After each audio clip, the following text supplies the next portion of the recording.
Hello everyone, welcome to Current Mudde. In this video, we are going to discuss some important best asked question of CHSL 2023. So our first question is, two circles with centers A and B touches each other externally. PQ is a direct common tangent which touches the circle at P and Q. So हमारे पास दो circle हैं, यहाँ पे हम दो circle बना लेते हैं पहले फर्स्ट, और हमारा दूसरा सर्किल है ये. तो ये जो दो सर्किल हैं ये एक दूसरे को टच कर रहे हैं. PQ एक कॉमन टेंजेंट है जो कि इन दोनों सर्किल को P पॉइंट पे और Q पॉइंट पे टच कर रही है. अब बोला गया है कि इसकी जो रेडियस है, radius of circle, first one की रेडियस है 9 सेंटीमीटर है और सेकंड वाले की रेडियस है 4 सेंटीमीटर है. तो हमारे पास इस सर्किल की जो रेडियस 9 सेंटीमीटर है, इस सर्किल की जो रेडियस है वो हमारे पास 4 सेंटीमीटर है. और ये बोला गया है कि ए और बी इनके सेंटर्स है. तो मान लेते हैं इसका सेंटर ए है और इस वाले सर्किल का सेंटर है जो यहाँ बी है. तो ऐसे केस में जब दोनों सर्किल जो है किसी एक पर्टिकुलर पॉइंट पर टच करे और उनके लिए डायरेक्ट कॉमन टेंजेंट निकालने का फॉर्मूला पूछा जाए, तो हमारे पास डिस्टेंस ऑफ जो ये पी क्यू होगी उसका फॉर्मूला सीधा सा होता है √2 R1 डॉट R2, इन दोनों का मल्टीप्लीकेशन. यानी हम अगर इसमें वैल्यू रखें तो 2 इंटू 9 इंटू 4, जो कि हमारे पास कितना होता है 36, 36 का √6, तो हमारे पास आंसर कितना आ जाएगा 12 सेंटीमीटर. तो इसका एक डायरेक्ट कॉमन टेंजेंट का फॉर्मूला भी होता है जब दोनों सर्किल एक दूसरे को टच नहीं करते और उस केस में डायरेक्ट कॉमन टेंजेंट मान लेते हैं पी क्यू है, ये पूछी जाए हमसे, तो इसका फॉर्मूला होता है हमारे पास d², जहां पर जो ये d होती है ये वाली वैल्यू होती है, ये वाली डिस्टेंस होती है जो दोनों सेंटर है C1 C2 के बीच की जो डिस्टेंस है वो d है. ये d² minus R1 minus R2 दोनों रेडियस की डिफरेंस का स्क्वायर. तो हमारे पास ये डिस्टेंस निकल जाती है पी क्यू की. वहीं अगर ट्रांसवर्स कॉमन टेंजेंट की बात की जाए कि मान लेते हैं कि कोई टेंजेंट यहाँ पर ये पी क्यू है जो कि इन दोनों को ट्रांसवर्सली टच कर रही है. अगर हमें इस पी क्यू की डिस्टेंस चाहिए या कह सकते हैं कि हमें इस m या n की डिस्टेंस चाहिए, तो इसकी जो डिस्टेंस का फॉर्मूला होता है वो ये होता है d² minus R1 plus R2. जो डिफरेंस आएगा ना हमारे पास केवल ये प्लस का आएगा, यहाँ पर माइनस आएगा. डायरेक्ट में प्लस माइनस आता है और ट्रांसवर्स कॉमन टेंजेंट पे यहाँ पर प्लस आ जाता है. और मान लेते हैं कि इसकी जो रेडियस है वो R1 है, इसकी रेडियस जो है R2 है. एक चीज और ध्यान रखने वाली कि यहाँ पर जो ये पी क्यू है वो mn के बराबर होती है. और यहीं अगर मान लेते हैं कि एक और अगर लाइन अगर कोई डायरेक्ट कॉमन टेंजेंट है जो कि इन दोनों को टच कर रही है RS, तो यहाँ पर भी सेम थिंग है कि जो PQ है वो RS के बराबर होती है. यानी हम ये भी कह सकते हैं कि दो सर्किल जब एक दूसरे को टच नहीं कर रहे तो उनसे केवल दो डायरेक्ट कॉमन टेंजेंट खींची जा सकती है, और वहीं दूसरी चीज दो ही ट्रांसफर कॉमन टेंजेंट खींची जा सकती है. तो ये चीज ध्यान रखने वाली है कि दो ही ट्रांसफर कॉमन टेंजेंट और दो ही डायरेक्ट कॉमन टेंजेंट खींची जा सकती है. और थर्ड वाला केस हमारे पास था कि जब दोनों टच करते हैं तो उसका फॉर्मूला होता है √2 R1 R2, जिसका हमने पीछे क्वेश्चन देख लिया है. नेक्स्ट क्वेश्चन है हमारे पास कि जब दो वृत्त की त्रिज्या 7 सेंटीमीटर और 4 सेंटीमीटर है और अनुप्रस्थ उभयनिष्ठ स्पर्शरेखा, यानी हमें यहाँ बोला गया है कि ट्रांसफर कॉमन टेंजेंट टीसीटी पूछी गई है और उसकी जो डिस्टेंस दे रखी है 13 सेंटीमीटर दे रखी है. तो डिस्टेंस पूछी है दोनों सेंटर्स के बीच की डिस्टेंस है, दोनों केंद्रों के बीच की दूरी बतानी है हमको. तो दोनों केंद्रों के बीच की दूरी निकालेंगे. पहले हम इसका सेंटर बनाते हैं. मान लेते हैं कि ये दो सर्किल है, ये कोई ट्रांसवर्स कॉमन टेंजेंट दो इसको ऐसे टच कर रही है. इसकी जो लंबाई है ये हमारे को दे रखी है 13 सेंटीमीटर. यहाँ से यहाँ तक की जो डिस्टेंस है ये 13 सेंटीमीटर दे रखी है. हमसे पूछा है कि दोनों केंद्र जो ये सेंटर है इन दोनों के बीच की डिस्टेंस कितनी होगी. तो हमें टीसीटी का फॉर्मूला हमें पता है यहाँ पे कि टीसीटी का हमने फॉर्मूला यहाँ पे देखा हुआ है, ये रहा, यानी d² minus R1 plus R2 का स्क्वायर. तो हमें इस जो ये डिस्टेंस है इसकी वैल्यू गिवन दे रखी है यहाँ पे, तो हम इसकी वैल्यू रखते हैं 13 इक्वल टू √d² जो हमें निकालना है माइनस R1 प्लस R2 का होल स्क्वायर. तो हमारे पास जो ये d की वैल्यू है d² यहाँ पर, और R1 प्लस R2 कितना दे रखा है हमें 7 सेंटीमीटर प्लस 4 सेंटीमीटर इसका होल स्क्वायर. इधर हमारे पास 13 है ही, हम इसका दोनों तरफ स्क्वायरिंग करेंगे तो यहाँ 169 आ जाएगा, इधर आ जाएगा d², इधर कितना आ जाएगा 11 का स्क्वायर 121. तो हमारे पास जो d की वैल्यू आएगी वो आएगी √290. तो हमारे पास बी ऑप्शन इसका राइट आंसर हो जाएगा. तो नेक्स्ट क्वेश्चन देखते हैं हमारे पास. Savita and Parnika decided to run a 2250 meter a long race on a track as long as the length of the race. तो लेंथ दे रखी है हमें ट्रैक की, वो दे रखी है हमारे पास कितनी 2250 मीटर की कोई लेंथ है, कोई एक ट्रैक है. उस पे बोला गया कि सविता ने जो पर्णिका को है 396 मीटर का एक हेड स्टार्ट दिया है और ये कहा है कि also allowed her to start 9 second before Savita started. तो सविता ने जो क्या है पर्णिका को 9 सेकंड का स्टार्ट दिया है. एक तरह से कह सकते हैं कि सविता को ये बोला गया कि आप 9 सेकंड पहले स्टार्ट कर देना अपनी रेस को, ठीक है. उसके बाद ये कहा गया है कि पर्णिका जो है 6 मीटर प्रति सेकंड की स्पीड से दौड़ती है. तो पर्णिका की जो स्पीड दे रखी है वो हमें 6 मीटर पर सेकंड की दे रखी है, और सविता जो है कॉट करती है पर्णिका को 250 सेकंड के बाद. तो देखते हैं, हमें बोला गया है कि जो सविता है उसकी जो पोजीशन है यहाँ पे है सविता, यहाँ पर पर्णिका की पोजीशन है. इन दोनों के बीच की जो डिस्टेंस है 396 मीटर है, क्योंकि सविता ने पर्णिका को 396 मीटर का हेड स्टार्ट दिया. हेड स्टार्ट का मतलब ये होता है कि आपकी जो स्टार्टिंग पोजीशन है वो आगे होगी. हेड स्टार्ट जिसको मिलता है उसकी पोजीशन आगे होती है. यानी सविता ने पर्णिका को हेड स्टार्ट दिया है तो पर्णिका की पोजीशन सविता से 396 मीटर आगे है. अब इसको ये भी बोला है कि 9 सेकंड बिफोर आप रन करो, तो यानी पर्णिका जो है 9 सेकंड चलेगी. यानी कर्णिका के 9 सेकंड चलने के बाद उसकी जो नई पोजीशन है पी डैश होगी। इस पी डैश पोजीशन पे पहुंचने के बाद जो सविता है वो अपनी रेस स्टार्ट करेगी, तब जाके ये दोनों इस एंड पॉइंट पर जाने के लिए रनिंग स्टार्ट करेंगे दोनों सेम टाइम पे, यानी इस 9 सेकंड के होने के बाद। तो हम देखते हैं कि पी की जो स्पीड है, पी की 6 मीटर पर सेकंड स्पीड है। हम देखते हैं कि यहाँ से यहाँ पहुंचने में उसने कितनी ट्रेवल करा है। तो पर्णिका ने जो है 6 मीटर पर सेकंड की स्पीड से 9 सेकंड तक ट्रेवल करा है, यानी उसने 54 मीटर और एक्स्ट्रा ट्रेवल करा है। यानी अब जो रिलेटिव डिस्टेंस जो है दोनों सविता और पर्णिका के बीच की वो कितनी दे रखी है हमें, 396 मीटर तो पहले थी, और पी डैश वाली जो डिस्टेंस ने तय करी पी से पी डैश वो कितनी होगी 54। यानी अब जो नई जो डिस्टेंस आई दोनों के बीच में वो कितनी है 450 मीटर की। अब रिलेटिव स्पीड कितनी हो जाएगी इन दोनों की, हमें यहाँ पे बोला गया कि देखो पर्णिका 6 मीटर प्रति सेकंड दौड़ती है और सविता ने दौड़ शुरू करने के 2.5 सेकंड बाद पर्णिका को पकड़ लिया। यानी हमें रिलेटिव स्पीड देखे तो अगर उसने पकड़ लिया तो यानी हम कह सकते हैं कि सविता की स्पीड जो है पर्णिका से ज्यादा होगी, तो यानी 6 से तो ज्यादा होगी। तो इनकी जो रिलेटिव स्पीड क्या होगी इनकी 450 मीटर की डिस्टेंस को अगर इस रिलेटिव स्पीड से पकड़ा जाए तो वो कितने सेकंड में पकड़ लेगी, 250 सेकंड में इसको पकड़ लेगी। यानी s-6 को हम ये बोल सकते हैं कि 450 अपॉन 250 ये कितना आ जाएगा 0.009 यानी 1.8। यानी s यानी जो सविता की जो स्पीड आएगी हमारे पास वो कह सकते हैं कि 6 + 1.8 हो जाएगी। तो ये कितनी हो जाएगी सविता की स्पीड 7.8। तो यानी हमारे पास सविता की जो स्पीड मीटर पर सेकंड में कितनी आ जाएगी 7.8। नेक्स्ट क्वेश्चन है हमारे पास x + 1/x = 2 दे रखा है हमें, तो हमें वैल्यू किसकी चाहिए x11 + x की पावर 20 की। देखो x की पावर जब x + 1/x की वैल्यू 2 देखी होती है सीधा सीधा क्वेश्चन हमारे पास वैल्यू पुटिंग का क्वेश्चन बन जाता है। यानी अगर हम x की वैल्यू 1 रखें 1/x की वैल्यू भी हमें क्या मिलेगी 1, तो 1 + 1 = 2। यानी जब हमारी गिवन इक्वेशन किसी एक वैल्यू पुटिंग पे सेटिस्फाई हो रही है तो हम वो वैल्यू उस x की वैल्यू को हम अपनी रिक्वायर्ड जो इक्वेशन दे रखी है हम उसमें रख सकते हैं। यानी हम 1 की पावर 11 + 1 की पावर 1/20 बोल सकते हैं। तो इसका आंसर वापस क्या आ जाता है हमारे पास 2, क्योंकि हम वैल्यू पुटिंग इसलिए भी कर रहे हैं क्योंकि हमारा जो आंसर है वो वेरिएबल में ना होकर के हमारे को कांस्टेंट में पूछा गया है, नंबर पूछा गया, तो हमारा आंसर वापस कितना आ जाएगा 2। ठीक है, और इसके 2-3 तरह के और बनते हैं वैल्यू पुटिंग पे। लाइक जैसे मैं बोलूं कि x + 1/x अगर हमारे पास 1 दिया होता है तो x³ की जो वैल्यू होती है वो -1 होती है कि, और अगर मैं बोलूं x + 1/x की जो वैल्यू होती है अगर वो -1 गिवन होती है तो x³ की जो वैल्यू होती है वो कितनी गिवन होती है, वो कितना होता है हमारे पास +1 हो जाती है। और एक और देखें तो हम जैसे अगर x + 1 की वैल्यू जो है वो अगर ±√3 दी जाए तो हमारे पास जो x³ + 1/x³ की जो वैल्यू है वो कितनी हो जाएगी हमारे पास 0। यानी हम यहाँ से ये भी कह सकते हैं कि जो x6 + 1 है वो क्या हो जाएगा 0, या x6 जो है वो कितना हो जाता है -1। तो ये कुछ बेसिक आइडेंटिटीज है जो वैल्यू पुटिंग पे बेस्ड है, यहाँ से सीधे सवाल आते हैं, तो ये भी ध्यान रखने वाली चीजें हैं। नेक्स्ट क्वेश्चन है हमारे पास A and AB and BC are 2 chords of a circle with center O. Both chords are on either side, यानी दोनों तरफ है हमारे पास, सेंटर O के दोनों तरफ है। तो हम मान लेते हैं कि हमारे पास हमारा ये एक सर्किल है, हमारी सर्किल है, इसमें क्या है हमारे पास 2 कॉर्ड्स है। मान लेते हैं यहाँ A पॉइंट है, ये B पॉइंट यहाँ मान लेते हैं हम, तो ये एक कॉर्ड है, ये हमारे पास इसका सेंटर है यहाँ पे O, और ये कह रहा है कि दूसरी तरफ है BC कॉर्ड जो है दूसरी तरफ हो, क्योंकि ये इधर साइड का कह रहा है, तो मान लेते हैं कि जो C पॉइंट है वो यहाँ पे होगा। तो यानी सर्किल के दोनों तरफ इस तरफ और इस तरफ दोनों तरफ कॉर्ड हो चुकी है। ये इंपॉर्टेंट चीज थी यहाँ पर कि ये बोला गया ना आइदर साइड है, वरना कहीं भी बना सकते थे हम। Point A and C are connected to the centre O, तो ये पॉइंट C जो है ये O से ज्वाइन हो रहे हैं हमारे पास, इसको हम O से ज्वाइन कर देते हैं। एंगल जो BAO है वो 36 डिग्री दे रखा है, एंगल BAO यानी ये जो एंगल है हमारे पास ये वाला, ये 36 डिग्री दे रखा है, और बोला गया है कि BCO जो है वो 48 डिग्री है, BCO, तो ये एंगल है हमारे पास 48 डिग्री है। तो अगर हम यहाँ से इस लाइन को ज्वाइन कर दें तो हम देखते हैं कि ये वाली डिस्टेंस और ये वाली डिस्टेंस बराबर है। तो अगर इस लाइन के सामने का एंगल 36 है, तो इस लाइन के सामने का एंगल भी 36 होगा, क्योंकि आइसोसेलेस ट्रायंगल है तो आमने सामने की जो भुजाएं होती है वो बराबर होती है, तो उनके आमने सामने के एंगल भी जो होते हैं वो बराबर होते हैं। तो अगर ये 36 है, 36 के सामने ये वाली लाइन बराबर है, तो इसके सामने भी ये क्या होगा 36 होगा। सिमिलरली यहाँ पर भी ये लाइन ये इसके बराबर, क्योंकि तीनों ही रेडियस है, तो 48 अगर इसके सामने 48 है तो इस वाली लाइन के सामने भी क्या होगा ये 48 होगा। यानी ये जो एंगल है हमें पूछा गया है कि एंगल AOC की वैल्यू पूछी है, कि ये बोला गया कि degree measures of the angle subtended by the minor arc AC on the centre. ये जो माइनर आर्क है हमारे पास, ये माइनर आर्क है, इस माइनर आर्क द्वारा सेंटर पे जो बना एंगल है हमारे पास,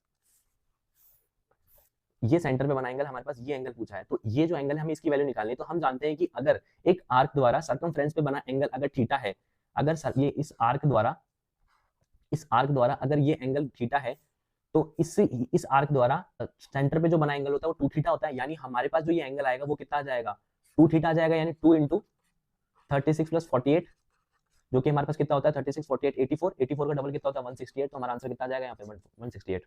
नेक्स्ट क्वेश्चन, हमें एक सीरीज दे रखी है, the remainder of the term 9 + 9 square plus dot dot dot 9 + 9 की पावर 2n + 1, मतलब हमारे पास एक सीरीज है जो कि 9 की पावर 2n + 1 तक जा रही है, ठीक है।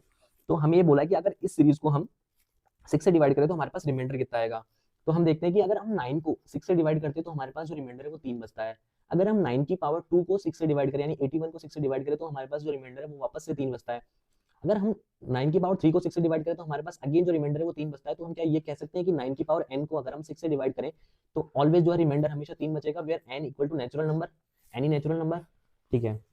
अब देखते हैं कि अगर कोई सीरीज है, मान लेते हैं कि 9 जिसमें 9 की पावर की कोई सीरीज है, मान लेते हैं कि इसमें n है, n2 है, एक ऐसी सीरीज जिसके अंदर इवन टर्म्स हो यानी पेयरिंग में टर्म्स हो, ठीक है। अगर और कोई टर्म्स हो तो वो पेयरिंग में हो, जैसे अगर मैं 9 क्यूब लूंगा तो उसके साथ 9 4, ऐसी सीरीज जिसमें या तो इवन टर्म्स बोल सकते हैं कि इवन टर्म्स हो, अगर उस सीरीज में अगर किन्हीं 2 नंबर्स को या किन्हीं 4 नंबर को अगर मैं 6 से डिवाइड करूंगा तो वो कंप्लीटली डिविजिबल होगा। जैसे हम करके देखते हैं कि 9 की पावर 1 और प्लस 9 की पावर 2 को हम अगर देखें तो कितना आता है 9 + 81, अगर हम इसको 6 से डिवाइड करें तो कितना आता है हमारे पास 90 को 6 से डिवाइड करें तो कंप्लीटली डिविजिबल हो रहा है, रिमाइंडर कितना है हमारा 0।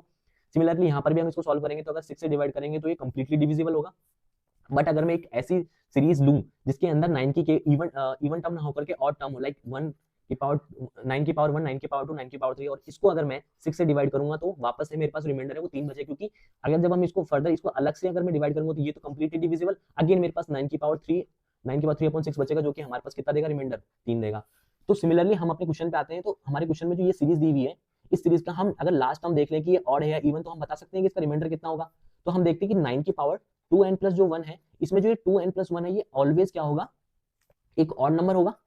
आप चाहे चेक करके देख लो, n की पावर मान ले 2 रखता हूं मैं तो 2 × 2 + 1 ये 5 आ रहा है। तो यानी n का कोई भी नंबर रख लो वो आएगा तो ऑड ही, यानी हमें जो हमारा जो लास्ट टर्म है वो क्या है, एक ऑड है। तो हम जानते हैं कि अगर लास्ट टर्म ऑड है यानी जो टर्म्स है टोटल टर्म्स है वो एक ऑड टर्म्स है पूरी, अगर उसको मैं 6 से डिवाइड करूंगा मैं तो हमारे पास रिमाइंडर कितना आएगा, अगेन 3 आएगा, तो हमारा आंसर कितना हो जाएगा 3। नेक्स्ट क्वेश्चन है हमारे पास, jars A and B are containing the solutions of two liquids P and Q।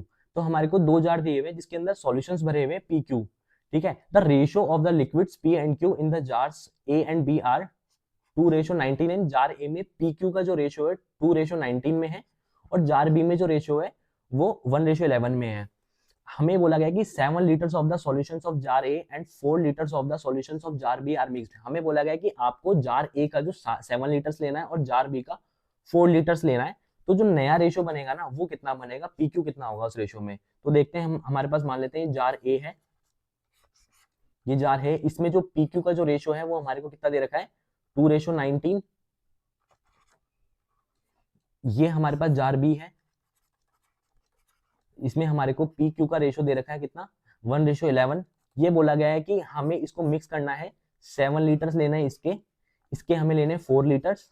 तो हमारे पास जो नया आउटपुट बनेगा उसमें जो PQ का रेशियो है ना वो पूछा है वो कितना हो जाएगा, ठीक है। तो हमें इसको करने के लिए क्या करना पड़ेगा, फर्स्ट थिंग ये है कि हमें इसका रेशियो इक्वल करना पड़ेगा। लाइक हमें दिया हुआ है कि जो जार A में टोटल जो क्वांटिटी कितनी है रेशियो की वो 2:19 में है, सेकंड वाले में जो क्वांटिटी है टोटल वो कितनी दे रखी है हमें 1:11 में, यानी ये टोटल क्वांटिटी कितनी है 21 है, ये टोटल क्वांटिटी कितनी है 12 है। तो जब हमें ये बोला जाता है कि इसका पर्टिकुलर आपको 7 लीटर्स लेना है, इसका आपको 4 लीटर्स लेना है, तो उससे पहले हमें जो रेशियो में जो क्वांटिटी गिवन होती है टोटल क्वांटिटी हमें उसको इक्वल करना होता है। हमें देखो यहाँ दिख रहा है कि ये तो 21 यूनिट है, ये 12 यूनिट है, पहले हमें इसे बराबर करना पड़ेगा। तो हमें इसे पहले बराबर करने के लिए अगर मैं इस टर्म को अगर मैं 4 से मल्टीप्लाई कर दूं तो ये 84 हो जाता है। अगर ये 12 है टोटल, इसको अगर मैं 7 से मल्टीप्लाई कर दूं तो ये भी 84 हो जाता है, यानी हमने इसको टोटल करके 84 बना लिया है। अब यानी यहाँ तक ये काम हो चुका है कि हमने इसको बराबर कर लिया है। अब इसके बाद हम क्या करेंगे कि हमें बोला गया कि इसका आपको 7 लीटर्स लेना है और इसका हमें 4 लीटर लेना है, तो हमने इसको बराबर कर दिया। बराबर करने के बाद हमने इसका जितना हमें सवाल में बोला गया था इसका 7 लीटर इसका 4 लीटर ले लिया, तो हम इसको कट करेंगे तो देखो ये कट भी रहा है। तो हमारे पास जो फाइनल आउटपुट बचेगा वो वापस से यही बचेगा। तो 2 + 1 जो P की क्वांटिटी हो जाएगी 2 + 1 और यहाँ पर जो Q की क्वांटिटी हो जाएगी 19 + 11 हो जाएगी। तो यानी अगेन कितना आ जाएगा हमारे पास ये 3:30 जो कि कितना हो जाएगा हमारे पास 1:10 में हो जाएगा, 1:10।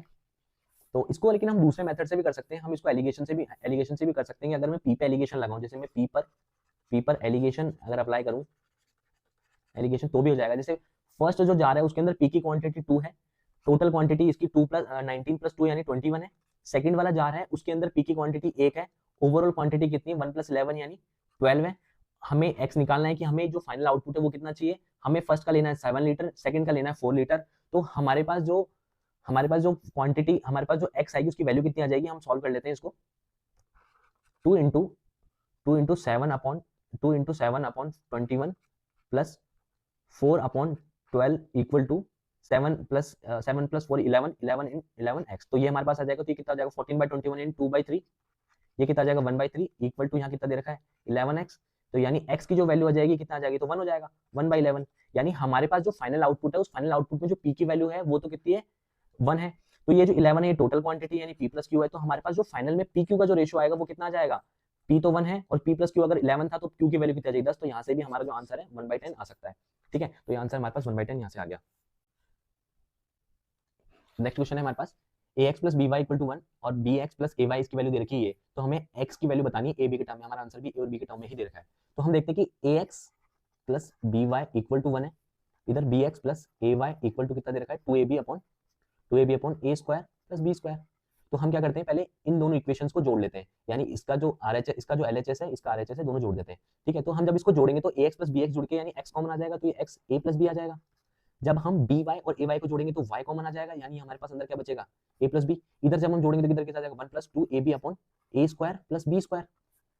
इसमें वापस a b कॉमन लेंगे तो हमारे पास ये कितना आ जाएगा x plus Y a plus B. इधर जब हम इसका एलसीएम लेंगे तो कितना आ जाएगा ऊपर a square plus b square plus 2ab यानी a प्लस b का होल स्क्वायर आ जाएगा अपॉन नीचे आ जाएगा a square plus b square. हम यहाँ से एक a स्क्वायर से ये कैंसिल कर देंगे तो हमारे पास कितना आ जाएगा x प्लस वाई की value a plus B upon a square minus b square. Similarly अगर मैं इन दोनों इक्वेशन को अगर मैं घटाता हूँ तो हमारे पास वैल्यू जो बचती है हमारे पास कितनी आती है x माइनस वाई की जो वैल्यू आती है वो आती है a minus B upon a square minus b square, sorry plus, नीचे तो प्लस ही है ना यहाँ पे। तो हमारे पास एक इक्वेशन है x plus Y equal to a plus B upon a square plus b square, second equation ये, तो ये इक्वेशन फर्स्ट, ये इक्वेशन सेकंड। तो जब हमें x की वैल्यू निकालनी है तो इन दोनों टर्म्स को जोड़ के उसका आधा कर दूंगा, तो 2x की जो वैल्यू आ जाएगी वो कितनी आ जाएगी 2a upon a square plus b square, यानी x की जो वैल्यू आ जाएगी हमारे पास कितनी आ जाएगी a upon a square plus b square. तो हमारे पास आंसर कितना हो जाएगा a upon a square plus b square, B option. Next question है x square minus 3.2 x plus 1 equal to 0 and x greater than 1 है। हमें कंडीशन दी हुई है तो हमें वैल्यू पूछी है x square minus 1 minus x square की। तो हम हमारी गिवन इक्वेशन लिखते हैं x square minus 3.2 x plus 1 equal to 0। हमें इस इक्वेशन से ये वाली इसका मान निकालना है, तो हम क्या करते हैं x से भाग देते हैं इस पूरी टर्म को। तो हमारे पास क्या आएगा x minus 3.2 plus 1 by X equal to कितना आएगा 0। तो x plus 1 by X equal to कितना आ जाएगा 3.2। जब हमें पता है कि जब 1 plus 1 by X equal to अगर कुछ दिया होता है a, मान लेते हैं कि x plus 1 by X equal to a दिया होता है, तो इससे x minus 1 by X equal to निकालते हैं। तो कैसे निकालते हैं, a स्क्वायर माइनस 4, तो यहाँ पर x माइनस 1 बाई एक्स है, तो यहाँ कितना आ जाएगा 3.2 का होल स्क्वायर माइनस 4, यानी कितना आ जाएगा 1000, इसका कितना होता है 1024, यानी 10.24 माइनस 4 अंडर रूट में, तो ये कितना आ जाएगा 6.24 बोल सकते हैं, इसको हटा के नीचे मैं 100 कर सकता हूँ, तो इसका अंडर रूट आएगा। तो ये कितना होता है, अगर मैं यहाँ से 16 कॉमन ले लूँ तो 16 3 48 और कितना बचेगा 14, 16 90, ठीक है। तो ये बचेगा 0.29 और इधर बाहर कितना आ जाएगा 4 बाहर निकालूंगा तो मैं 4 ये, तो यानी x माइनस 1 बाई एक्स की वैल्यू 4 इंटू अंडर रूट 0.39। तो हमें अगर x square minus 1 by x square की वैल्यू चाहिए तो हमें मल्टीप्लाई करना पड़ेगा x plus 1 by x, x minus 1 by x, इन दोनों की वैल्यू हमें गिवन है। x प्लस 1 बाई एक्स की वैल्यू 3.2, इसकी वैल्यू हमें दे रखी है हमें 4 इंटू 0.39, तो हमारे पास कितनी आ गई इसकी वैल्यू 12.8 इंटू 0.39, तो हमारा आंसर कितना आ जाएगा ये। नेक्स्ट क्वेश्चन है हमारे पास कि हमें दिया गया है कि एक ट्राइंगल है PQR, दूसरा ट्राइंगल है MNY, ये दोनों क्या कॉन्ग्रुएंट है यानी सर्वांग सम है। तो PQ हमें 8 दे रखी है, Q हमें 55 डिग्री दे रखा है, P 72 दे रखा है। तो इनमें से पूछा है कि इनमें से कौन सा ट्रू है। तो हम दो ट्राइंगल बना लेते हैं, तो एक ये ट्राइंगल है, एक ये ट्राइंगल है, ये दोनों क्या कॉन्ग्रुएंट है, यानी ये आपस में इनकी जितनी भी जो लेंथ होगी, इनके बीच के जो भी एंगल्स होंगे वो सब बराबर होंगे। यानी कॉन्ग्रुएंट का मतलब ये होता है आइडेंटिकल, यानी अगर मैं 1 रुपए का कॉइन और दूसरा 1 रुपए का कॉइन लूं, अगर मैं उसको एक के ऊपर एक रखता हूं तो दोनों एक दूसरे को ढक लेंगे। तो इस टाइप की जो फिगर्स होती है वो कॉन्ग्रुएंट होती है। तो PQR, तो ये दूसरा है MNY, तो यानी ये दोनों क्या है कॉन्ग्रुएंट है। तो हमें दे रखा है कि जो PQ है वो 8 सेंटीमीटर है, अगर PQ 8 है तो सिमिलरली इसके जैसे ही एम एन बी क्या होगी 8 सेंटीमीटर होगी। क्यों दे रखा है हमें 55 सेंटीमीटर, तो ये 55 डिग्री, तो ये भी 55 डिग्री है, तो एन बी क्या होगा हमारे पास 55 डिग्री होगा। हमें दे रखा है कि जो पी है वो 72 डिग्री है, अगर ये 72 डिग्री है तो ये भी क्या होगा 72 डिग्री होगा। हमें पूछा कि इनमें से कौन सा सच है। तो हम देखते हैं कि अगर दो एंगल दे रखे तो थर्ड निकाल सकते हैं हम। तो ये थर्ड एंगल कितना हो जाएगा 7 5 बार 122 127 180 में से 127 गए तो हमारे पास कितना बचता है 30 मतलब 53 बचेगा। यानी हमारे पास एंगल जो आ रहेगा वो 53 आएगा। तो हमारे पास एंगल वाई भी कितना हो जाएगा 53 हो जाएगा। तो अब इनमें से हम देख लेते हैं कि कौन सा सच है कौन सा नहीं है। एन एम इक्वल टू 8 दे रखा है, एन एम इक्वल टू 8 है हाँ, और y इक्वल टू 53 है, यानी हमारा पहला ऑप्शन ही सही हो जाता है। बाकी ऑप्शन भी चेक कर लेते हैं क्या गलत है इनमें। N Y equal to 8, N Y equal to 8, इसकी लेंथ का कोई अंदाजा नहीं है तो हम इसकी लेंथ नहीं बता सकते कि 8 है। y इक्वल टू 72 नहीं, y इक्वल टू 53 है। N M equal to 8, N M equal to 8 दे रखा है, बट m इक्वल टू 53 नहीं है 72 है, तो ये भी गलत हो गया ऑप्शन, ये भी गलत हो गया। N Y equal to 8, N Y equal to 8 ना, अगेन वही एन वाई की वैल्यू हमें पता नहीं है तो हम नहीं बता सकते कि 8 कैसे हो गई इसमें। एन इक्वल टू 55, तो एन इक्वल टू 55 ये सही है, बट ये गलत है, इस वजह से ये ऑप्शन भी गलत हो गया, यानी हमारा ऑप्शन नंबर ए सही होगा। नेक्स्ट क्वेश्चन है हमारे पास cos theta minus sin theta equal to 0। तो हमें जो वैल्यू बतानी है वो बतानी है sin की पावर 8 प्लस cos की पावर 8 की। तो ऐसे केस में हम देखते हैं, चलो cos theta minus sin theta है तो cos theta equal to sin theta हो गया।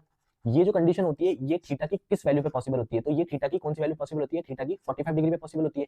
यानी अगर मैं थीटा 45 रख दूं तो ये दोनों जो है ये मतलब ये इक्वेशन सेटिस्फाई हो जाएगी, ये दोनों बराबर हो जाएंगे।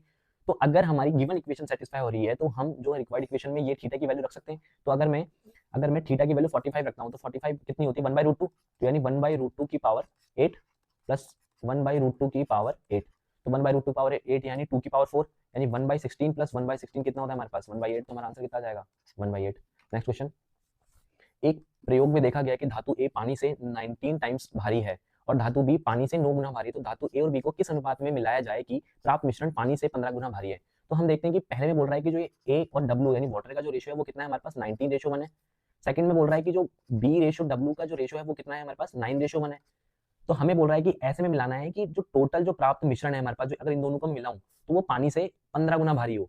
तो हम इसको अगर मैं ए रेशो बी रेशो डब्ल्यू लिखता हूं तो ये कितना आता है 19:9:1। बेसिकली इस सवाल को ना ऐसे समझा जाए तो ज्यादा इजी है कि ये केवल रेफरेंस के लिए पानी का रेफरेंस दे रहा है कि पानी से ये कितने गुना भारी है, बट क्वेश्चन यही है कि ए की कुछ वैल्यू है, बी की कुछ वैल्यू है, हम इसको अगर मिक्स कर दें तो हमारे पास जो नई वैल्यू है ये 15 दे रखी है। तो ये बता रहा है कि किस अनुपात में मिला है, तो हमारा सवाल केवल इतना सा है कि हमें किस अनुपात में मिलाना है इसको। तो हम देखते हैं किस अनुपात में मिला है। ए की वैल्यू हमारे पास 19 है, बी की वैल्यू हमारे पास 9 है, ओवरऑल हमारे पास जो आनी चाहिए वैल्यू वो कितनी आनी चाहिए 15। तो हम किस अनुपात में मिलाए, तो एलिगेशन लगा देंगे तो कितना जाएगा 4, ये आ जाएगा कितना 6, यानी कितने अनुपात में मिलाना चाहिए 3:2 में। अगर ए और बी को मिलाया जाए तो जो मिक्स वाली मिक्सचर जो क्वांटिटी है वो 15 आ जाएगी या पानी से 15 गुना भारी हो जाएगी। तो इसका आंसर हो जाएगा 3:2।